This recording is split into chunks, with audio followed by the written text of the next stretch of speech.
Jai Radha Kunja Bihari Gopi Jana Vallabha Giri Varadari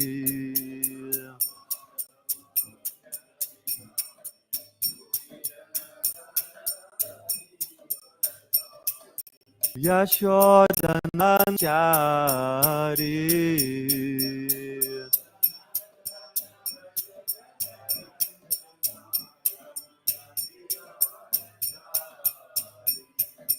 Yashodanandana Vraja Jana Ranjana Yamuna Tiravanachari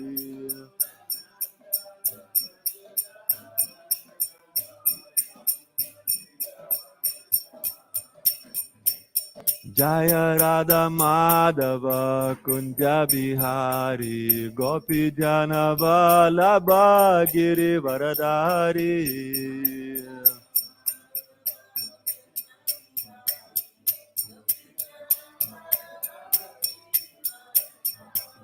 Jai Radha Madhava Kunja Bihari Gopi Jana Vallabha Giri Varadari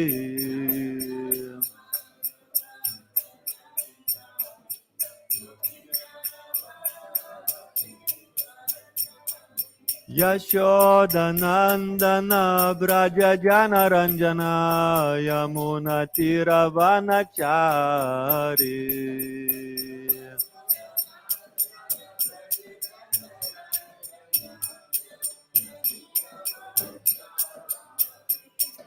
Yashodanandana Vraja Jana Ranjana Yamuna Tiravanachari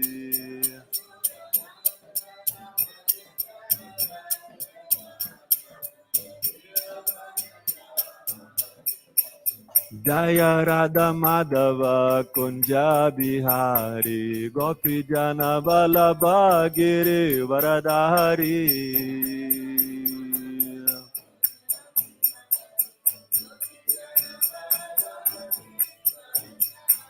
Jai Radha Madhava Kunja Bihari Gopi Jana Vallabha Giri Varadari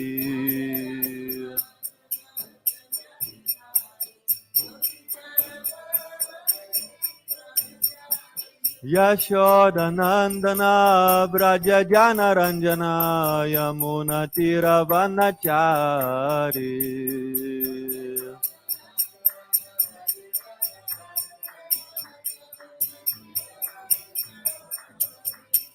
Yashodanandana Vraja Jana Ranjana Yamuna Tiravanachari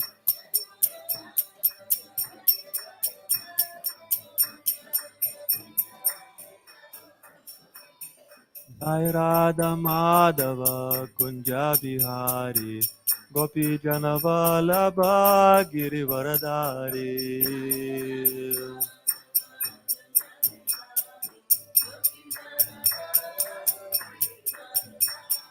Jai Radha Madhava Kunja Bihari Gopi Jana Vallabha Giri Varadari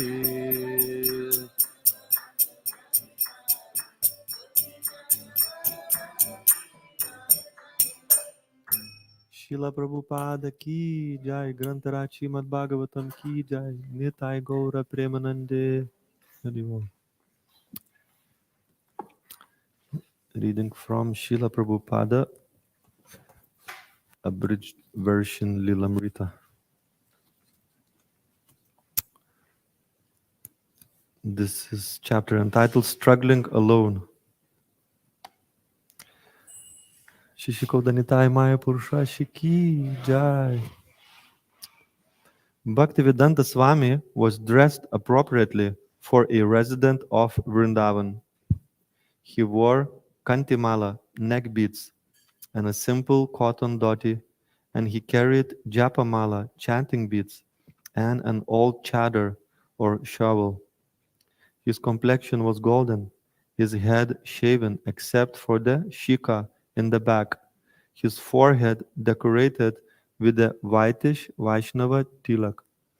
He wore pointed white rubber slippers, not uncommon for sadhus in India. But who in New York had ever seen or dreamed of anyone appearing like this Vaishnava? He was possibly the first Vaishnava sannyasi to arrive in New York with uncompromised appearance. Of course, New Yorkers have an expertise in not giving much attention to any kind of strange new arrival. Bhaktivedanta Swami was on his own. He had a sponsor, Mr. Agarwal, somewhere in Pennsylvania. Surely someone would be here to greet him, although he had little idea of what to do as he walked off the ship onto the pier. I did not know whether to turn left or right. He passed through the dockside formalities and was met by a representative from Travelers Aid, sent by the Agarwals in Butler, Pennsylvania, carrying only 40 rupees cash, which he himself called a few hours spending in New York, and an additional $20 he had collected from selling 3 volumes of the Bhagavatam to Captain Pandya. Bhaktivedanta Swami, with umbrella and suitcase in hand, and still escorted by the traveler's aid representative, set out for the Port Authority bus terminal to arrange for his trip to Butler. His Divine Grace A.C. Bhaktivedanta Swami Prabhupada Ki Jai. Om Namo Bhagavate Vasudevaya.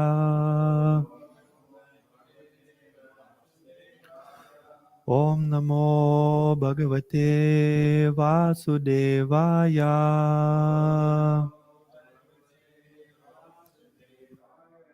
Om Namo Bhagavate Vasudevaya.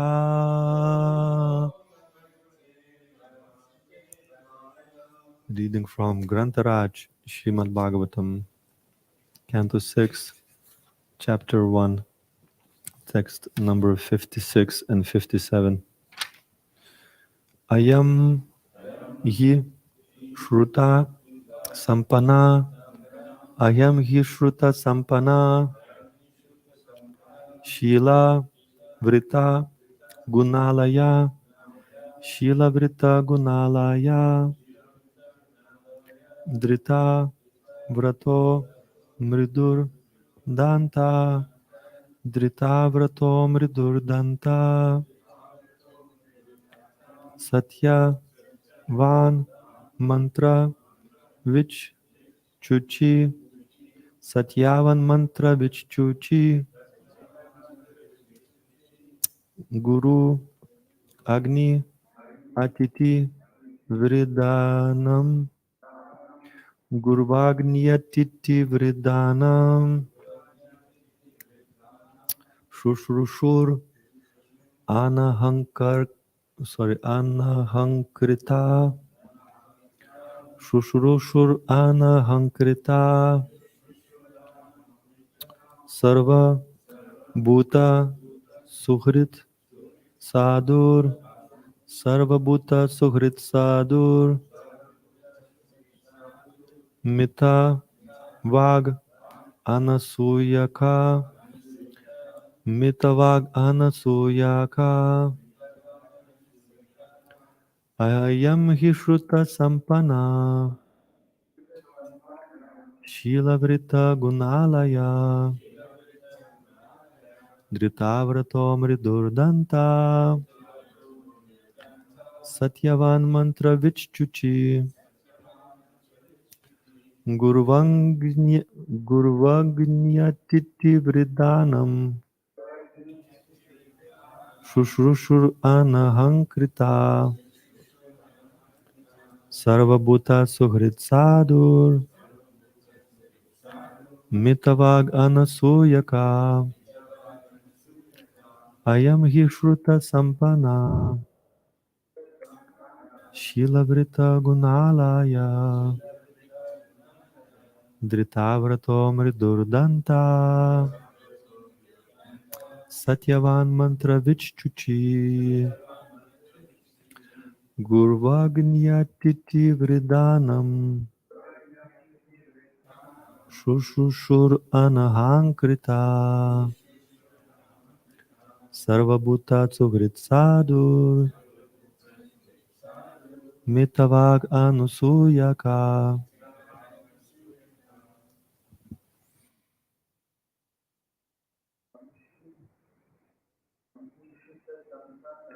Ayam Hishruta Sampana Shilavrita Gunalaya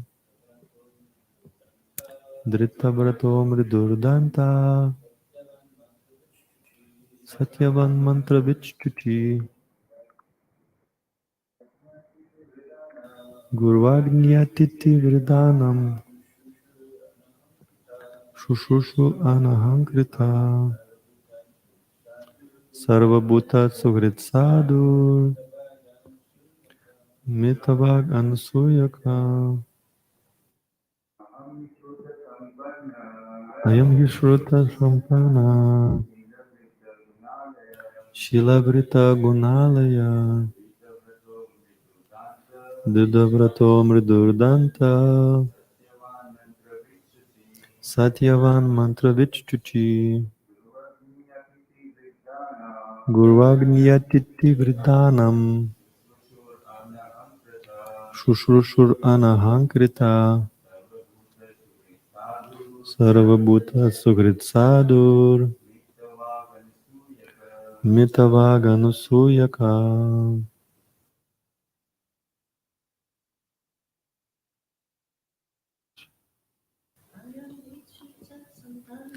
Ayam Hishruta Sampana Shilavrita Gunalaya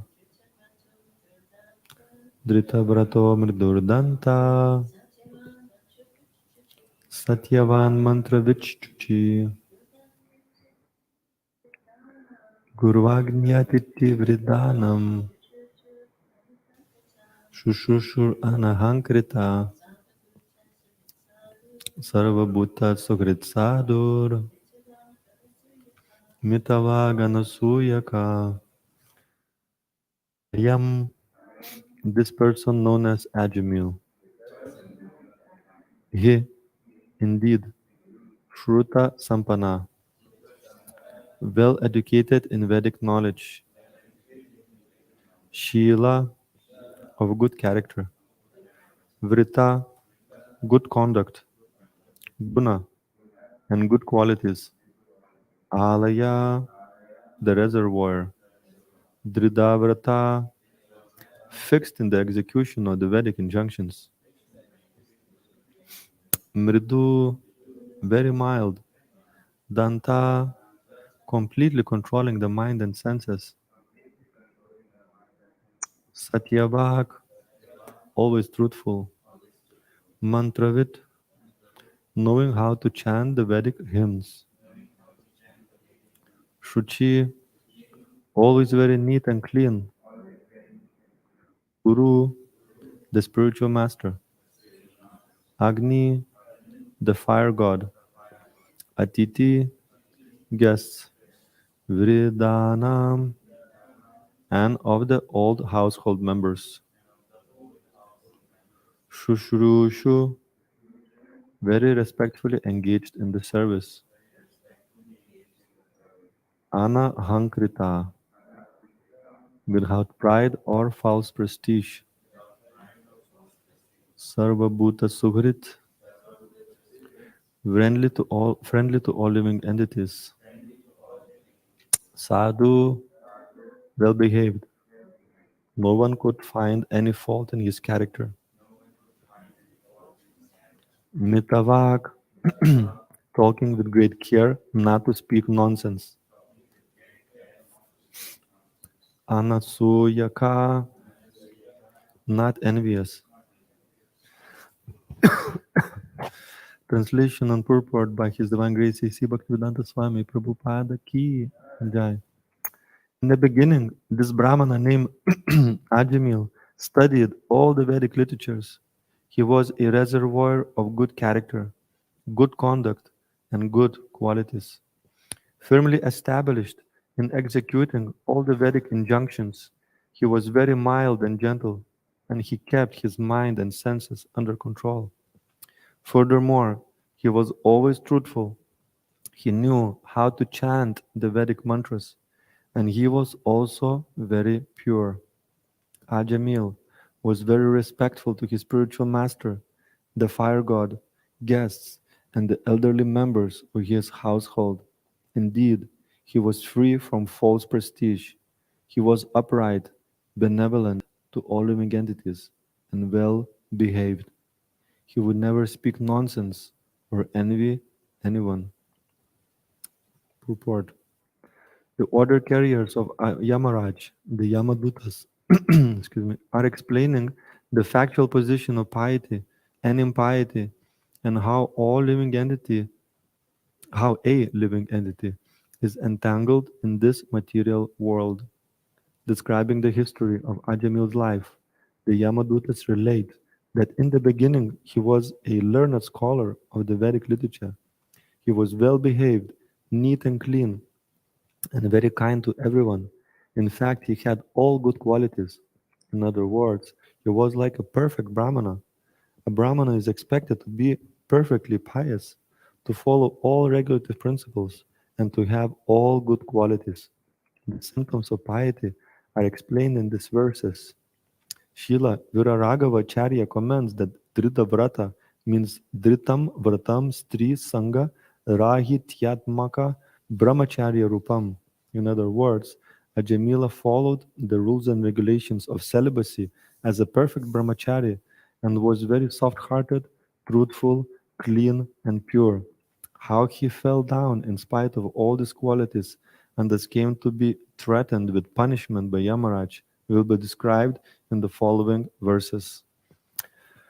Om Agyanatimirandasya Gyananjana Shalakaya Chakshurun Militam Yena Tasmai Shri Gurave Namaha Shri Chaitanya Manobishtam Stapitam Yena Bhutale Swayam Rupa Kadamayam Dadati Swapadantikam Vandeham Shri Guru Shri Yutapada Kamalam Shri Gurum Vaishnavamscha Shri Rupam Sagrajatam Sahagatam Vitam Tam Sajivam Sadvaitam Savadutam Parijana Sahitam Krishna Chaitanya Devam Shri Radha Krishna Padan Sahagna Lita Shri Vishakam Vitamscha He Krishna Karuna Sindhu Dinabandho Jagatpate Gopisha Gopika Kanta Radha Kanta Namostute Tapta Kanchana Gaurangi Randhe Vrindavaneshwari Vrishabhanu Sute Devi Pranamami Hari Priya Vanchakalpatarubhyascha Kripa Sindhubhya Evacha Patitanam Pavanebhyo Vaishnavebhyo Namo Namaha Jai Shri Krishna Chaitanya Prabhu Nityananda Shri Advaita Gadadhar Shri Vasadi Gaura Bhakta Vrinda Hare Krishna Krishna Krishna Hare Hare Hare Rama Rama Rama Hare Hare Mukam karoti vachalam pangum langaite girim yat kripatamaham vande Shri Gurum Dinataranam Krishna Krishna.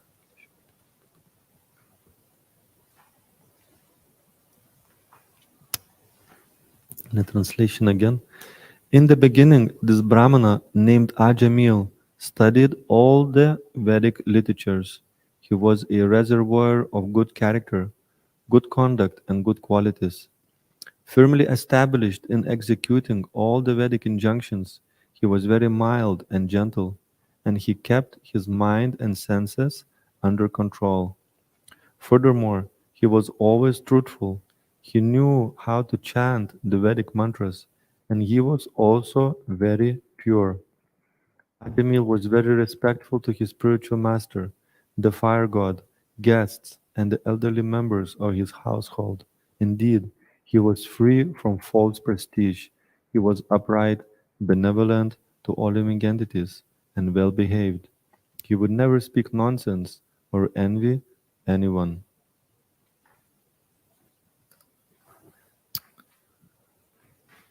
So that's a very sobering kind of part of Bhagavatam we're going through. That one, sorry, one should never become lackadaisical. Thank you. Thank you very much.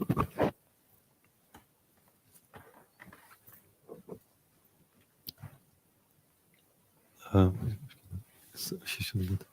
Thank you. That no matter how well one may be situated in one's spiritual life, then one should never become too relaxed and lackadaisical, thinking that now I am completely safe, I'm now well behaved and purified and pious and sincere, etc. That there will be various tests that can come. And this is what Bhagavatam is educating us again and again and again. We went through Bharat Maharaja's, excuse me, Bharat Maharaja's example as well. He was very, very advanced, elevated, fixed devotee already on a Bhava stage. And I just was reading the other day that on a Bhava stage is one already went beyond the modes of material nature, but there are some kind of lingering um, effects of one's offenses than one done it in the past. So for Bharat Maharaj, there's that lingering effect, which was kind of his past um, position as a kshatriya to give protection. So there was some of that still lingering there. So he felt that he has to give protection to this deer. Thank you. And he kind of did it at the expense of his Krishna consciousness, and therefore he became deviated from the path. So here as well, we see Ajamil is so he was fixed, well behaved, and he had this wonderful character. He was sadhu, gentle, mild, all the qualities that we kind of expire, and personally speaking, seem to be very, very far away from having all this. And he actually fell down from this position. So there's a few lessons can be learned from this, and one very powerful lesson that Ashish Prabhu has brought up a few days ago is that when the tests come and one is exposed to something, so to some sense gratification, to something attractive for the senses or some distraction, that could be that image also enters one's mind. And what do you do with it? Do you start contemplating it? And this is, what Krishna teaches in Bhagavad Gita from very beginning, that if you contemplate the objects of the senses, you develop attachment. So despite of all the fact that he was so fixed, he allowed himself to contemplate of that thing that he saw, this interaction between two people in a lustful way. And what to speak for us, he had this very pure way of life, and you saw this one thing. But for us in Kali Yuga, this is going on all the time. As soon as you enter the city, live the safety of Karuna Bhavan, this is kind of almost on every corner, those images and kind of provocations and tests always kind of almost attacking us. And also nowadays you don't even have to leave the Karuna Bhavan, at least in the past, in the early days of the movement, you have to really kind of maybe contemplate for a while and then bloop out and run away. It's all happening in your mind, but now it can happen and your fingertips or your phone. You can be browsing internet and just something may just flash out of nowhere in your face. Some of those images, or a lot worse, what Ajamil had to face. So it shows, in such a kind of risky situation we are practicing Krishna consciousness, we're trying to remain pure, but those tests is just always bombarding us, and any time we can get some image into our head. So therefore, that we somehow or another are still able to go on despite of those images. So you go on Sankirtan book distribution, you'll just be faced not with one, but almost like a hundreds of images go on Harinam. So it's on one hand we're like a, it's almost like very surprising that we're able to do and carry on in Krishna consciousness. And one powerful point is that it shows the potency of our process that we've been given. Um, Obviously, Ajamil was engaged in all these different things, um, but not necessarily the chanting of the holy name was the yoga dharma. So we have been given this amazing process that, despite of all this contamination and images and challenges, we're just somehow or another still able to bring the mind back and hear the holy name and remain protected. Because as long as you don't try to get into this contemplation, uh, and of course, the images will come to the mind, but we just bring the mind back again and again and again to the vibration of the Maha Mantra. We call Lord's name, just like we don't wait until we get old, like Ajamil, and then scream the holy name, but we actually just call the holy name all the time.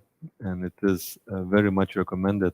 At one point, I was listening to many devotees who did Sankirtan book distribution for many years, and some of them like legendary book distributors, Harinamananda, Navina Nirada, Rohini Sutta Prabhu, and Vaisheshika Prabhu, um, and many other devotees.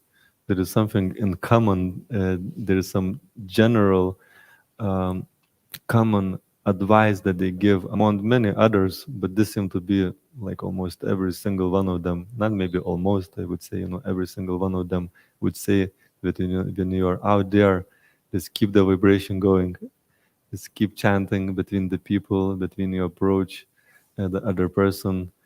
So you kind of remain protected. You're performing the yoga dharma, you're chanting the holy name, you're creating the spiritual bubble, and you get that protection. And although many images are kind of attacking you, you're counter-attacking with the holy name. And of course, there is a few techniques as well that Mahatma Prabhu gives. One of them is called bouncing eyes technique, because obviously genders as well has got a different way how the lust manifest and describe for a male. They kind of very visual. It kind of the lust arises by seeing. Although I think the females are also catching up nowadays, they're working very hard to kind of catch up with men as well as soon as possible. Um, but so technically speaking, what Mahatma explains that men are a lot more visual than women. So whatever they see can invoke that lust. So he calls it a bouncing eyes technique. So when you are provoked, you are bounce your eyes somewhere else. And then if you look somewhere else, if there is also provocation, you bounce your eyes further. So maybe go a few times until you are kind of find some safety for your eyes. So of course it can be challenging in a town. Uh, you may bounce your eyes not to the side but the down or somewhere. But basically the idea is to not uh, become caught on kind of contemplating and creating an impression, an image in your mind that will stay with you.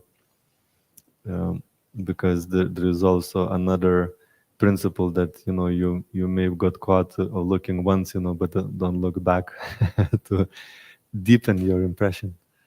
um, so there are these a few techniques that one can do, but the principle behind it is that we don't want to start contemplating uh, what we have seen.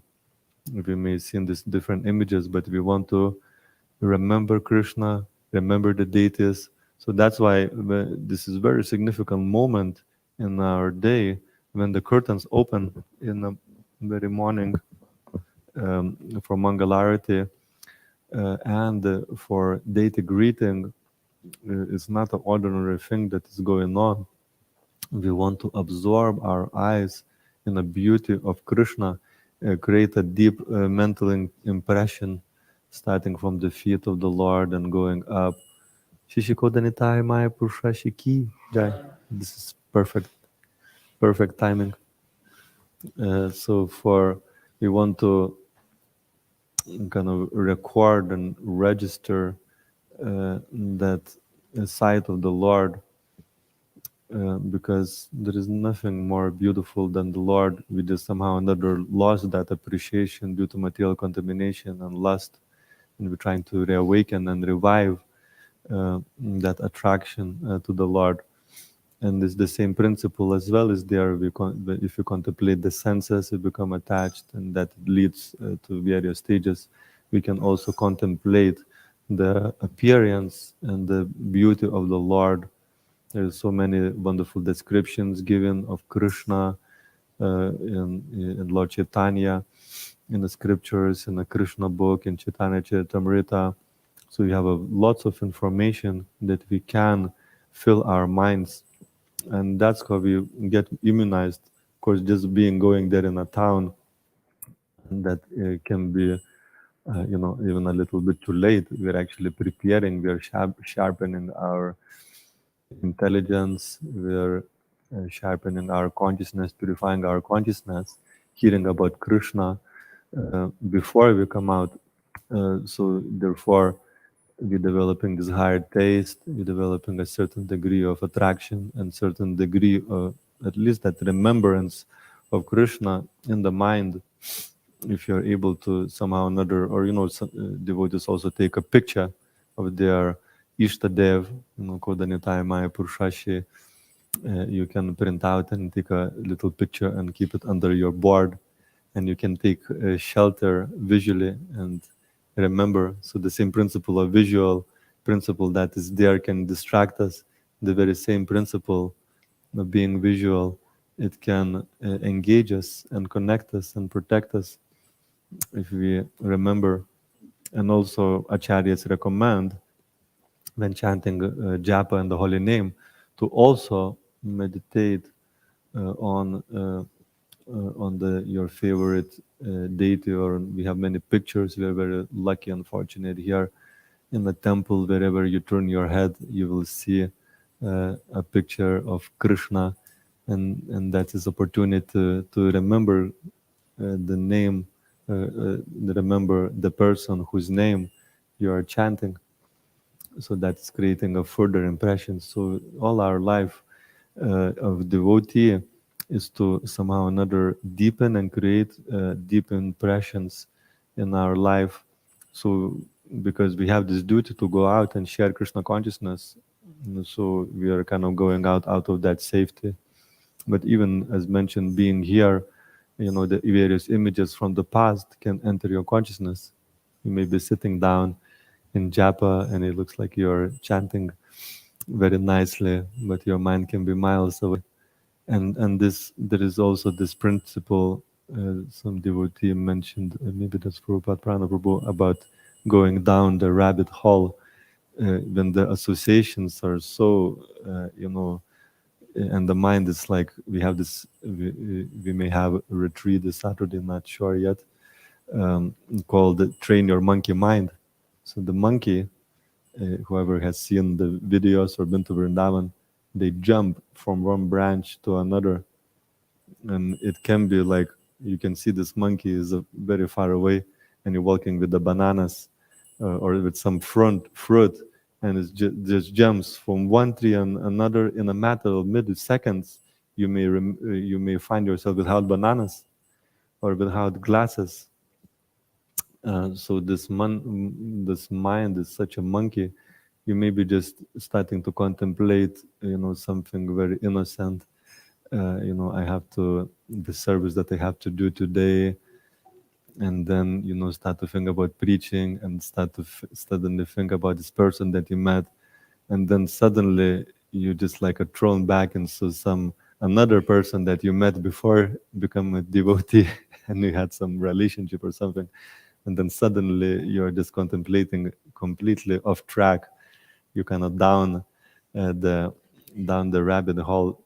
So it is a great challenge of devotee is to change that point of contemplation before it gets too late and just chant Hare Krishna and bring the mind back on track, and take this safety of the holy name. And again, Ajamil, of course, he had a different intention when he chanted, but just this helplessness and calling for the name of the Lord, even if you are not kind of perfectly motivated, but just that spirit of a helpless calling, you can see that the Lord reciprocates with that, because just like Paramahamsa is able to extract the nectar or milk out of water, so in this similar way, Krishna is called uh, Bhavagrahi Janardan. So he's able to extract the goodness out of us. Even it is, and you can see Prabhupada had also that quality, such a wonderful quality to be able to extract the essence and the goodness in maybe very, very little there, but and then that spark gets fanned. So even we may not be on this, pure platform calling for Krishna's help, but at least we realize that there is this danger that we have to be careful and conscious of, and then we call with whatever sincerity we may gather, and call for Krishna's help in the form of the holy name, in the form of prayer, in the form of remembering the deities, taking shelter of devotee. Then we can, Krishna will reciprocate, despite of the fact we may not be on this pure devotional platform, but he extracts that goodness, just like he extracted from Ajamil. Of course, he had this all the good background that was there, and Krishna, of course, made many arrangements for him to, for example, call his son's name Narayan, to call his son with the name Narayan. So that is, Acharyas explained that was Krishna's mercy too, that he was chanting the name Narayan and he was chanting in helplessness in the end. So kind of Krishna facilitated that situation. So of course Krishna will help us as well, but we don't want to go that road of taking so much risk. We want to, as soon as possible, as the contemplation starts, is to change the object of contemplation, or if it's we get stuck in our contemplation, then we reveal our mind in confidence, and this is what Ajamil didn't do. He didn't reveal his mind, and he allowed himself to continue contemplation, and this is brought fall down for him. So this is very important lessons for us to be able to reveal our mind in confidence and change the object of contemplation. And also studying the Shastra every day very carefully sharpens our intelligence. It has that Shivaram Swami in one of his teachings explains that intelligence and knowledge are very kind of synonymous. So therefore, by having this daily sharpening of a sword, then when the images come, we are able to discriminate that this is not right. And this is the function of intelligence, because the image will come to you in some shape or form, whether in your mind or in front of you. But if you understand that this is not the way to go, you're kind of on the ball, then you will be able to change the object of your contemplation. Or if you do get caught, then the next step for intelligence is to use somebody else's intelligence. And you go to other devotee and say, this is the situation I'm going through. Could you help me? And you will receive some guidance and sharpening of your intelligence, and you're able to get back on track. So these are the important principles for us. So we should never become lackadaisical. We should stay on the ball, no matter, even if it seems that our heart is getting purified, we're doing well in Krishna consciousness. Um, we should remember this story of Ajamil. And also, there's one more point actually related to that, that we don't know what something may come as well from our past life. As we know that in our karma gets reduced by Krishna's grace, but there may be something that just waiting around the corner just to come up as a reaction from past life. So there is a various stocks of reactions that are hasn't manifested, and they may just very suddenly manifest by some sort of attraction, distraction in our Krishna consciousness. So even we may be going through some, very this fantastic period, as we can see, Ajamil was doing really, really well. We should use those periods in our life to strengthen ourselves, because there's like a tendency, this kind of mode of goodness, you could say. This he was this in mode of goodness situation, and he got to some extent you would say there was a laxity there, because these images he had, he didn't do anything about it. He allowed himself to contemplate it. So there was, you could say, a certain degree of becoming lax because you're in this mode of goodness situation. So you have to keep striving, even if you reach this stage, you have to keep striving for transcendence. And so therefore, those kind of better or easier periods in life is not opportunity just to put our feet up, but to deepen our Krishna consciousness. Your mind is more peaceful, then absorb yourself deeper in the holy name and chanting and hearing and strengthen yourself. So when the test will come, something may manifest in your heart in some sort of whatever, it could be attraction, distraction, some lust, envy, or whatever may come out of the heart. Then you are strong at that point, and you are able to resist the temptation that has been offered for you, because you're strong in Krishna consciousness, you're experiencing a higher taste, and therefore you don't fall prey for that test.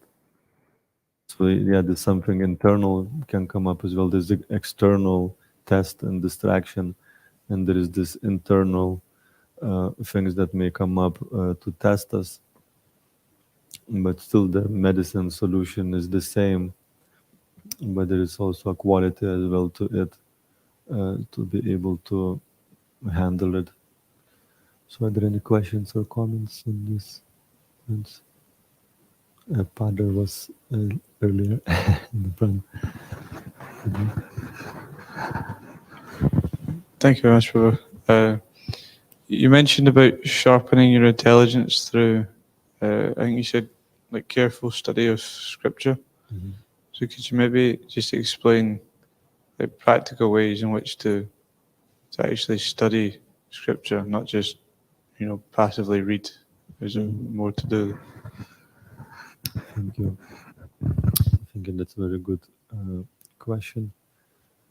So, actually, Shastic study, Bhaktivinoda Thakur explains, is one of the needs of the soul that hasn't yet achieved Paramahamsa platform.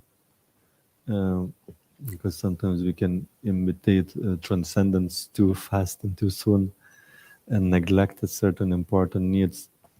So there's this kind of physical needs that Bhaktivinoda Thakur explains one may have.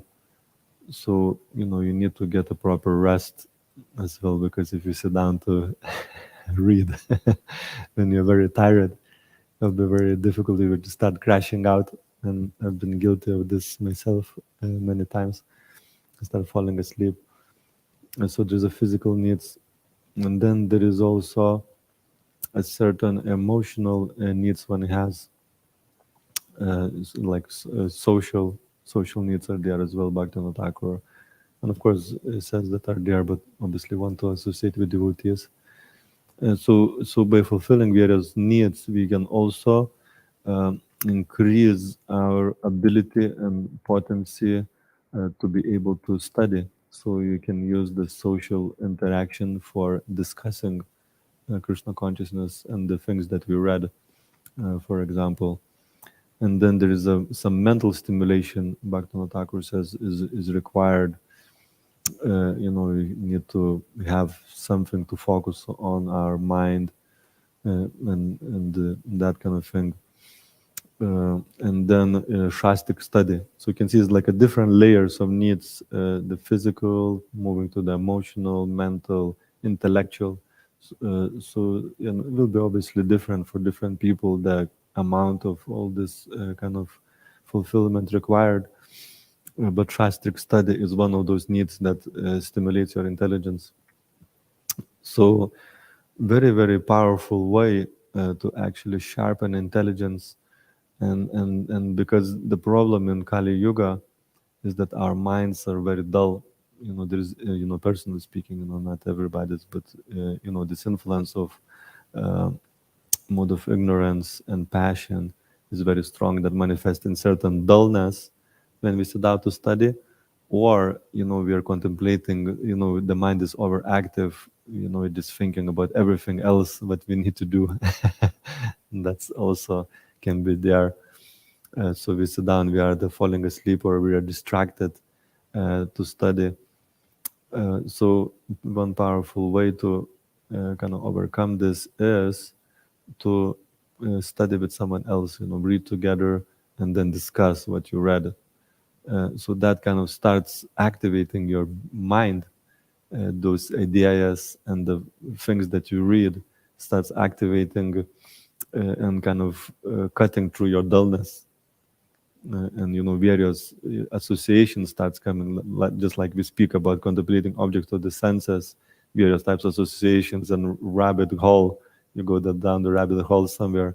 But if you start discussing Krishna consciousness, you go the spiritual rabbit hole, various types of associations and remembrances and points for discussion starts manifesting in your mind. And you also, you want to get involved, so you have to be attentive as well, so the distractions minimizes. Because if you're sitting there and somebody asks what do you think about this, and you just completely somewhere else, you kind of get caught on the spot type of thing. So therefore these are very effective ways. And you get the socializing needs there. There's a mental stimulation, there's a study of shastras, out of 4 needs that Bhaktivinoda Thakur brings up. 3 of them you can fulfill in this coming together and discussing Shastra, and you feel so satisfied, and you may get some prasadam, after that, potentially. Sorry. You may take some prasadam, so like by coming together with devotees, you may really hit this jackpot and mind the gems of intelligence in that association. So then when you sit down next time to read, then you're also well motivated. You may be taking some notes. You may be trying to remember the good points that really hit you, because you want to share it with others. Whereas this is a gift that they can pass it to other person. So just something that comes to mind. That's something cool. You're making the point that these qualities. Thank you. You're making the point earlier in class that the qualities which Ajamil had already achieved, we aspire to that. One could think, well, he was actually in a better situation than me, and I've not even got there yet, so what chance do I have? And he also, being well situated here, firmly established, it says, in executing all Vedic injunctions, but yet still he fell prey. So we'd think, well, I'm not even firmly established, what chance would I have? So someone might become a bit discouraged if they think like that. That could come up naturally. What would you say? a good point. Yeah, something that I forgot to mention. Excuse me.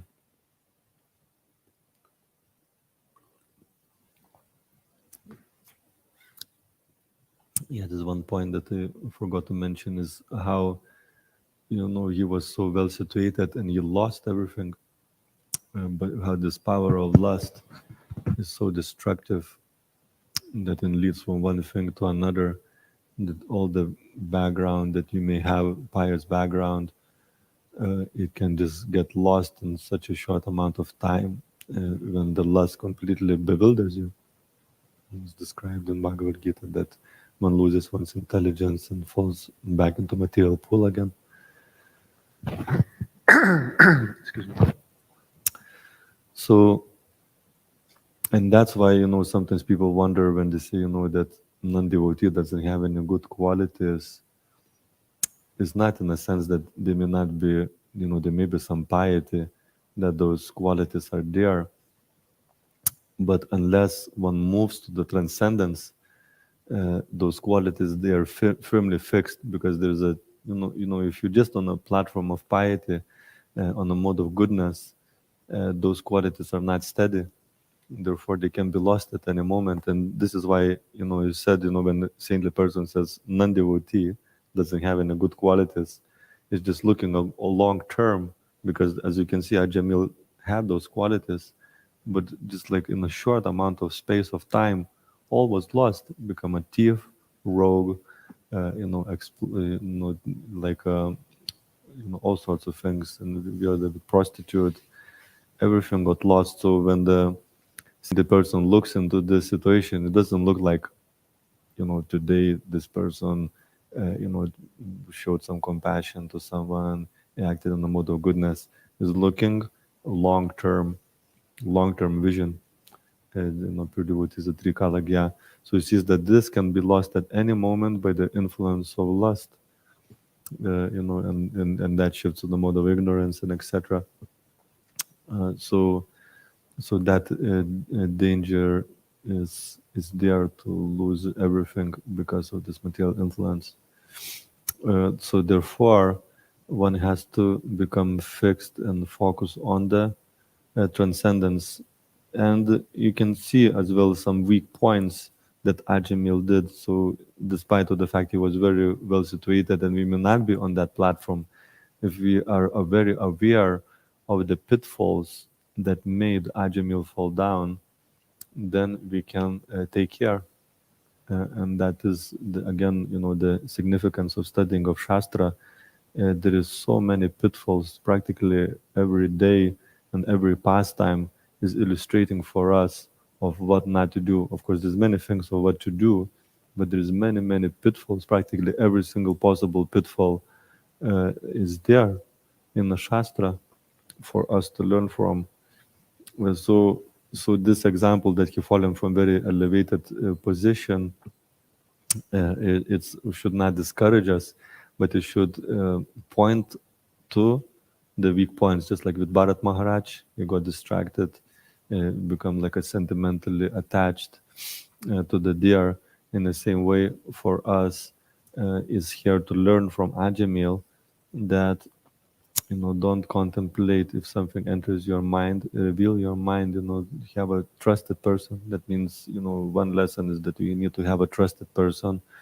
Another thing is that you need to have some humility, even if you've been a devotee for a long time, to find, and reveal your heart that I'm struggling with this, or I got caught up with this thing. When you see a fall down actually of a devotee, usually it manifests physically and externally. Many stages later is not like necessarily just happen overnight. That devotee means allowed himself or herself to contemplate whatever it was for a while, and on and on and on, and that manifested maybe in a subtle way to begin with, until it reaches the gross way, when everybody becomes aware. This devotee is kind of off track, to a smaller or bigger degree. So that contemplation, took a certain while. So this is what we're learning. Don't allow yourself, to go on and on and on. with some contemplation that is taking you away from Krishna consciousness, but reveal your mind and study, sharpen intelligence, and etc. And then you will be safe. And in these points of being able to catch yourself and change the object meditation, and also revealing your minds in confidence, was almost more important, or most important, is revealing one's minds in confidence, because so many obstacles can be overcome by taking the help from other devotees. I guess that's the most essential lesson that we can learn from Ajamil, even if we will not be on that platform, but if we have that humility to be able to reveal one's minds and one's struggles that one may be going through, no matter how, certain things that I went into my spiritual life and I revealed to others, it's almost like unbelievable. It felt like, I could never said this to anyone. But you do, and you realize that other person also went through, in Kali Yuga. We all have this, funny backgrounds, and you realize that actually, somebody also been through this, and this is how they dealt with this, and then you become safe. So I think, unless you have anything to add.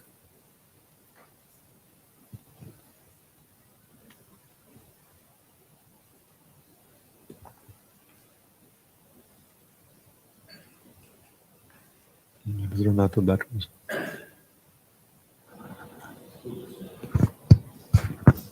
There's lessons. So thank you. There's lessons, and there's also a slightly different situation that we're in, being that this is Kali Yuga, and everyone is Sudra or less, or less than Sudra. So perhaps it's not expected that Brahmanical qualities are going to be found in many living entities in Kali Yuga, and therefore Lord Chaitanya came to save the most fallen. So although certainly we try our best to follow a good degree of behavior in sadhana and aim to be displaying or practicing these different qualities, then it's apparent that the attaining the mercy of Guru and Gauranga is very important. Of course, that doesn't mean to say we don't do anything and we just pray for the mercy and don't do anything, because getting their mercy means that we engage in the mission of Guru and Gauranga. And of course, it doesn't mean to say we neglect our sadhana and just say, I'm just depending on the mercy, because sadhana is also instruction. That's part of getting the mercy. So it seems like Kali Yuga, when everyone's disturbed and everything's contaminated, and you could go down any high street in any city in the world practically and see as many temptations as a Jamil may have found once in his life which distracted him. So I guess the thing is that our dedication, commitment to the mission of Lord Chaitanya and the Guru Parampara, that goes a long way to helping us. And Prabhupada said things to that effect. The devotees said, what if we're not reached perfection? He says, well, if you're only such and such perfection, then I can't remember if anybody remembers the actual wording of it. But he did say that even if the devotees are so certain percentage or certain degree perfect, then still they would go back to Godhead. And even Prabhupada lowered that degree sometimes. But of course, if you just say, well, don't worry about it, just chant Hare Krishna and do something to further the mission, then people might think, okay, well, I'll just put my feet up and do a little bit. So there has to be some kind of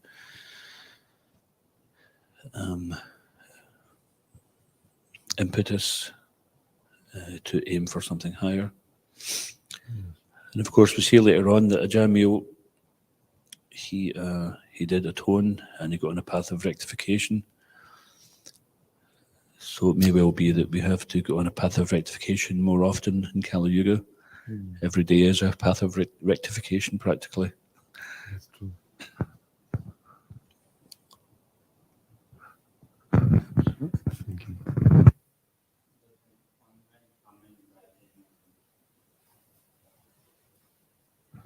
Nice to hear Emil back online. Says Hare Krishna. Thank you, Raghunath, for this lesson. I like the measures you describe to combat Maya and temptations. Such wisdom.